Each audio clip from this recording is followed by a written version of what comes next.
নাহৰকটীয়াত সোণোৱাল কছাৰী যুৱ পৰিষদৰ কেন্দ্ৰীয় সমিতিৰ সংবাদমেল কেইবাটাও গুৰুত্বপূৰ্ণ বিষয়ৰ ওপৰত আয়োজন কৰে সংবাদমেলৰ সোণোৱাল কছাৰী স্বায়ত্ত শাসিত পৰিষদৰ নিৰ্বাচন অনুষ্ঠিত নকৰাক লৈ ক্ষোভ প্ৰকাশ অসমৰ 6খন ভৈয়াম জনজাতি স্বায়ত্ত শাসিত পৰিষদৰ ভিতৰত 3খনক অসম চৰকাৰে সাংবিধানিক মৰ্যাদা দিছে এই ব্যৱস্থা গ্ৰহণ কৰাৰ বিপৰীতে 3খনক গুৰুত্ব নিদিয়াটো ৰহস্যজনক বুলিও মন্তব্য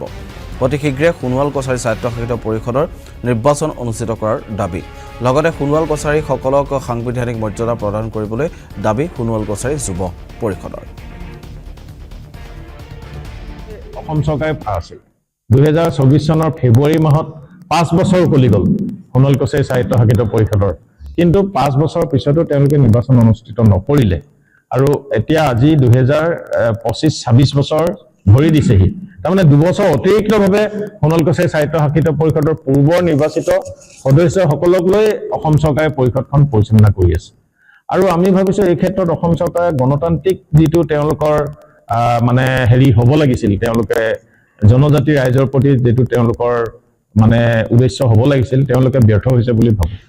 আটাইতকৈ ডাঙৰ ব্যৰ্থতা হ'ল কি সোণোৱাল কছাৰী স্বায়ত্ত শাসিত পৰিষদৰ নিৰ্বাচন অসমত এনেকুৱা কোনো পৰিস্থিতি নাই যে নিৰ্বাচন অনুষ্ঠিত কৰিব নোৱাৰাৰ কোনো এনেকুৱা ধৰণৰ পৰিস্থিতি নাই শুদ্ধ ভোটাৰ তালিকা ইতিমধ্যে হৈ গৈছে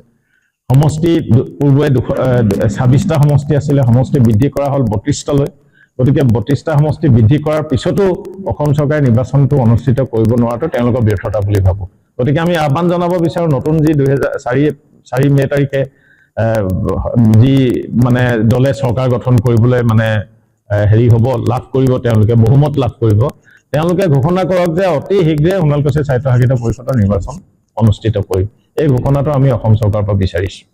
আৰু তৃতীয়তে আমি আৰু এটা কথা আমাৰ দাবী আছে আমি সাংবিধানিক সুৰক্ষাৰ কথা সদায় কৈ থাকো সোণোৱাল কছাৰী স্বায়ত্ত শাসিত পৰিষদক সাংবিধানিক সুৰক্ষা প্ৰদান কৰিব লাগে 2005 চনত সোণোৱাল কছাৰীসকলে স্বায়ত্ত শাসন লাভ কৰিছিল